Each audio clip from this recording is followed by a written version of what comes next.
He strangled his son, Elias, 7 years old, to death with his bare hands.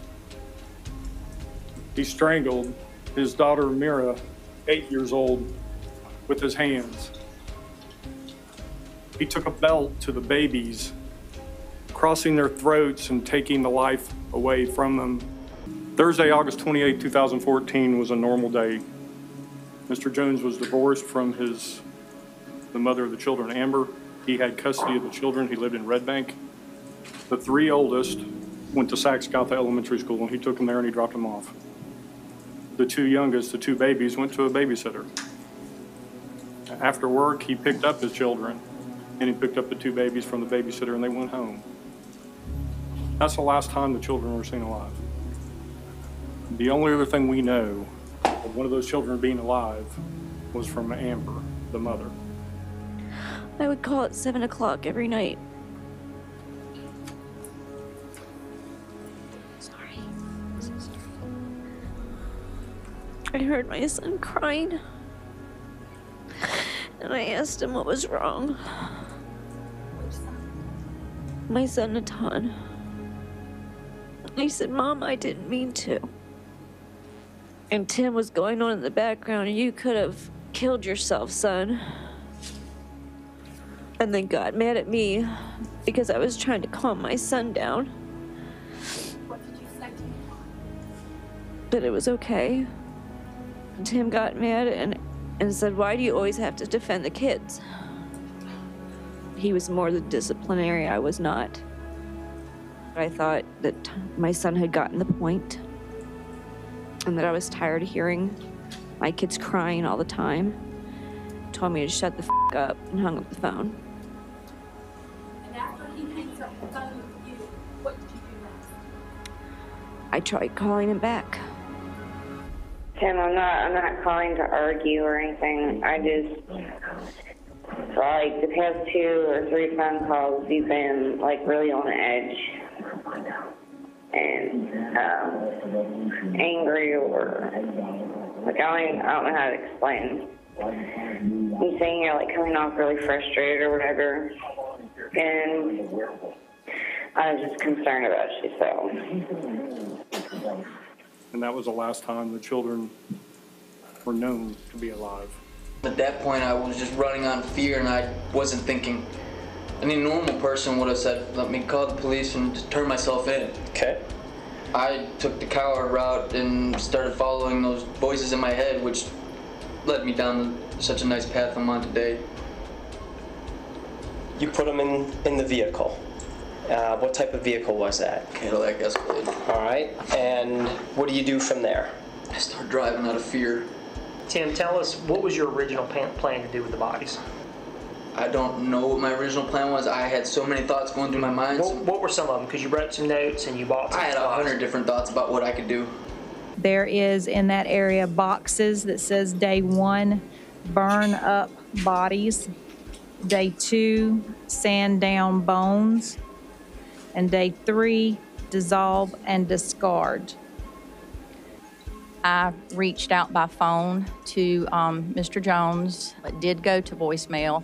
I called again, and at that point I did leave a message, just basically letting him know that, we were reaching out because we were concerned that all 3 students had been absent now.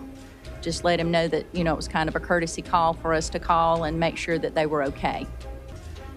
Can you describe to me what you were telling me earlier about where you disposed of your children at? They're in some wooded road, log truck looking thing off on the side. You do what once you get to this location? Put them in bags and put them off to the side. Okay. Tell us about Natan. I began to try to saw a leg, and I couldn't bring myself to finish it. I can't do that. How far did you get? Maybe about that far, and I was like, I can't do that. I can't do that to him. Okay. So you did not cut his leg off? No. What did you do with his body? I just put him in a bag and said, I gotta send you guys over there. I said a prayer for him and walked away. Mira, my sweet, sweet daughter. I know that your heart feels heavy and that you feel really sad sometimes. I want to reassure you, sweetheart, that you, along with your brothers and sister, mean everything to me. You kids are my world, and Mommy and Daddy were very blessed to have you. God. Oh, God. I'm sorry. I'm sorry.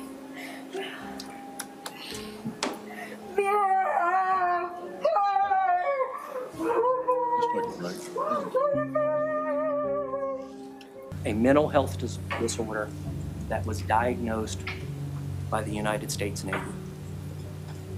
Tim was devastated. He went back to using drugs and alcohol, and he went to prison. Once Tim got out of prison, he met Amber McCauley. They had their first daughter, Mira, followed a year later by their son, Elias. The following year after that, they had their son, Natan. Once they moved here, they had their son, Gabriel. Not long after moving to South Carolina, Tim suspected Amber was having an affair with a neighbor. She was pregnant with their last daughter, Elaine. I did not want him being the primary caregiver, if you will, but he was the better provider. He made the finances. I thought I was making the best decision I could as a mother. On August 28th of 2014, Tim picked up the kids from the Boys and Girls Club at Saxcoffin, the 3 oldest ones. He picked up the 2 younger ones from daycare at the neighbors and brought them home, and he fed them. At some point in time, he became convinced that Natan had intentionally blown the outlets. He began exercising him, trying to find out what the truth was. This is the Tim that I was scared I was going to see one day. I seen his mother go through it. I seen her brothers. It's just bad DNA, I guess. He's sick, man. Killing children that you love is insane. A brain disease that can make you think that that's the right thing to do is a nightmare. But it's what Tim has. As to indictment 188, Mira, guilty. As to indictment 189, Elias, guilty. As to indictment 190, Abigail, guilty. As to indictment 191, Gabriel, guilty. As to indictment 195, Natan, guilty.